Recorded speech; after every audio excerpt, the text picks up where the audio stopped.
आता सध्या आहे ना तर लिंबाचे भाव खूप कमी झालेले आहे आणि जरा स्वस्तच आहे बरं का नेहमीपेक्षा. म्हणजे उन्हाळ्यात जास्त भाव असतो ना तर आता कमी असतो जरा.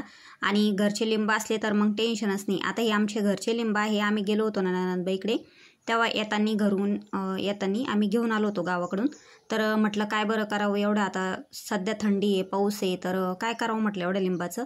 म्हणून मी इथे ना तर लिंबाचा छुंदा, आता छुंदा म्हणल्यापेक्षा तुम्हाला हा शब्द जरा नवीन वाटन, आपण मुरंबाच म्हणू. तर लिंबाचा इथं मी आज मुरंबा करणार आहे. तर तो कसा करणार आहे हा व्हिडिओ तुमच्यासोबत शेअर करावा म्हटलं आणि ही रेसिपी थोडीशी शेअर करावी. बऱ्याच ताईंना येत असेल परंतु मला पण येत होती तर म्हटलं चला तुमच्यासोबत शेअर करावी. सगळ्यात पहिले मी लिंब स्वच्छ धुवून घेतलेले आहे. आता भाजी मंडीत येतात तर थोडे स्वच्छच धुवा. आता हे आमचे घरचे आहे झाडाचे तोडून आणलेले तरी पण मी स्वच्छ धुवून घेतले अगोदर. त्याच्यानंतर कॉटनच्या कपड्यामध्ये थोडेसे कोरडे करून घ्या. आता माझ्याकडे ओढणी होती कॉटनची, तिने मी लिंब कोरडे करून घेतले आणि छान थोडेसे पांगवून पण ठेवले. जास्त पण पांगवून ठेवायचे नाही, चाचण वगैरे बसता चाचण बसू द्यायची नाही. ते कोरडे करून घेतल्याच्या नंतर अशा काही खापा करून घेतल्या. एका लिंबाच्या 4-4, 5-5 खापा करून घेतल्या आणि बिया मात्र सगळ्या काढायच्या आहे, मोठ्या छोट्या एकदम निरीक्षण करून काढायच्या आहे. आता मी व्हिडिओ जर करत बसले असते तर एखादी बी गेली असती आणि गेली तर काही हरकत नाही, ते पण औषध म्हणून खायचीच आपल्याला. तर मी मोबाईल स्टॉप केला, व्हिडिओ स्टॉप केला आणि त्याच्यानंतर मी सगळ्या बिया काढून घेतल्या आणि अशा खापा करून घेतल्या. त्याच्यानंतर आपल्याला या खापा काय करायच्या आहे, मिक्सरमधून बारीक करून घ्यायच्या आहे. जेवढ्या बारीक होईल ना तेवढ्या करून घ्यायच्या आहे. आणि तुम्ही बघू शकता परातीत जे पाणी राहिलेलं आहे लिंबाचं ते पण साईडला ठेवलं, ते काही या मिक्सरमध्ये घेतलेलं नाही, फक्त खापा ज्या होत्या त्या करून घेतल्या मी सगळ्या लिंबाच्या. आणि त्याच्यानंतर एका वाटीने किंवा डब्याने तुम्ही मोजून घ्या.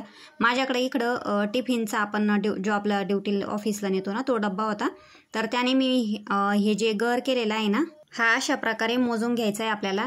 तो जितका भरेल ना तर त्याच्या डबलीने आपल्याला साखर टाकायची आहे. तर तुम्ही इथं डब्बा घ्या किंवा वाटी घ्या किंवा कप घ्या, परंतु त्याच्या डबलीने साखर टाकायची आपल्याला, हे लक्षात असू द्या. तर हा जो गर आहे लिंबाचा तर तो या डब्याने मोजला तर 1.5 डब्बा भरला माझा.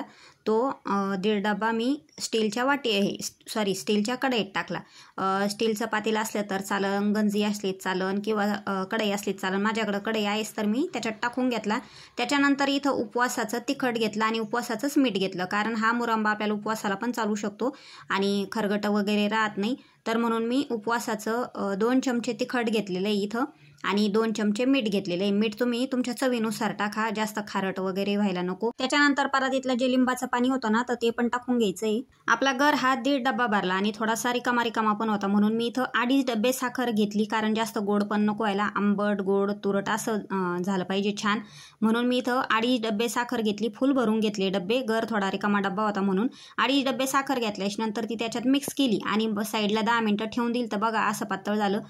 ते साईडला का बरं ठेवायचं आहे, थोडंसं पाणी वगैरे होईल. आणि तोपर्यंत भांडे वगैरे घासून घेतले मी आणि दिवा पण लावून घेतला, कारण थोडीशी संध्याकाळची वेळ होती. त्याच्यानंतर इथं कमी गॅस करून आपल्याला शिजायला ठेवायचं आहे. 10 मिनिटं त्याचं पाणी वगैरे झाल्याच्या नंतर मग गॅस मात्र आपल्याला थोडासा कमीच ठेवायचा आहे, कारण काही गडबड वगैरे व्हायला नको, कारण स्टीलची कढई आहे, खाली डागू शकतं, साखरेमुळं डागू शकतं. तर आपल्याला सुरुवातीला कमीच गॅस ठेवायचा आहे. ज्या नवीन ताई आहे करणाऱ्या त्यांच्यासाठी खास टिप आहे, कारण फुल गॅस केला आपण म्हणतो की पटपट होईल, फुल गॅस करावं, कवर इथपर्यंत बसायचं इथं काम सोडून, परंतु तसं बिलकुल करू नका. सगळ्या लिंबाचा किंवा ह्या मुरंब्याचा नाश होईल. तर कमी गॅस ठेवायचा आहे सुरुवातीला, थोडा गॅस जास्तीचा लागेल परंतु अजिबात घाबरू नका. तर कमी गॅसवर असं शिजू द्यायचं आहे 10 मिनिटं. आता 10 मिनिटं शिजल्यानंतर तुम्ही बघू शकता असं पातळ झालेलं आहे ते, कारण साखरेमुळं पातळ होऊ शकतं, अजिबात घाबरायचं नाही. परत अजून 10 मिनिटं शिजू द्यायचं, मात्र सारखं हलवत राहायचं आहे, तिथंच उभं राहायचं आहे गॅसजवळ. आणि पातळ झाल्याच्या नंतर तुम्ही इकडे तिकडे गेल्या थोडंसं चालेल, परंतु सारखं हलवत राहायचं आहे.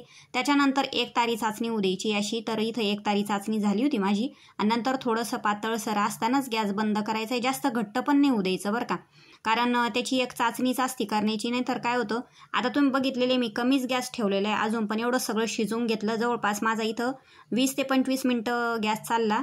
तर कमीच गॅसवर शिजू दिलं. त्याच्यानंतर गॅस बंद केला आणि हे झाकून ठेवून दिलं एका साईडला. तोपर्यंत मी स्वयंपाक करून घेतला. स्वयंपाक होईपर्यंत मस्त असं गार झालं होतं बघा हे, आणि छान असं घट्ट झालं होतं. आता किती पातळ असताना गॅस बंद केला होता मी, तर छान झालं की नाही. तर असं तुम्ही एकदा नक्की ट्राय करून बघा, एकदम छान मुरंबा झाला. मुलं आवडीने खातील. टिफिनला जर काही नसलं भाजीला न्यायला तर लोणचं पोळी म्हणून नेतील. आणि आपण पण जेवणासोबत तोंडी लावू शकतो. त्याच्यानंतर उपवासाला पण चालतं हे. आणि विशेष म्हणजे ज्यांना ॲसिडिटी आहे, आता ते लिंब खायला थोडे घाबरतात, तर असं काही मुरंबा करून खाल्ला ना तर अजिबात काही त्रास वगैरे होत नाही. कारण मी सुद्धा खाऊन बघितलेलं आहे, तर मला तर काही त्रास झाला नाही. तर तुम्ही सुद्धा असं करून ठेवा आणि नक्कीच खा. छान अशी मी इथं बरणी स्वच्छ धुवून घेतली, वाळून घेतली. त्याच्यानंतर हे छान याच्यात भरून ठेवलं पॅकबंद. मात्र आपल्याला हे पॅकबंद ठेवायचं आहे. आता या बरणीचं झाकण जर ढिल्लं असेल ना तर कॉटनचा कपडा बांधायचा आहे, नंतर झाकण ठेवायचं आहे. ही पण एक टिप सांगते, नाही तर नाश व्हायला नको परत. तर माझ्या या बरणीचं झाकण तसं पॅकच होतं, परंतु कपडा बांधून ठेवणार आहे आणि तुम्ही वापरायला दुसऱ्या डब्यात वगैरे काढून घेऊ शकता. आणि छान झाला असं नवरात्रीत वगैरे कामा येईल उपवासाला. तर नक्कीच एक वेळेस करून बघा, लिंब स्वस्त आहे तोपर्यंत. तर कसा वाटला आजचा व्हिडिओ नक्कीच लाईक करा, शेअर करा आणि सबस्क्राईब करायला अजिबात विसरू नका.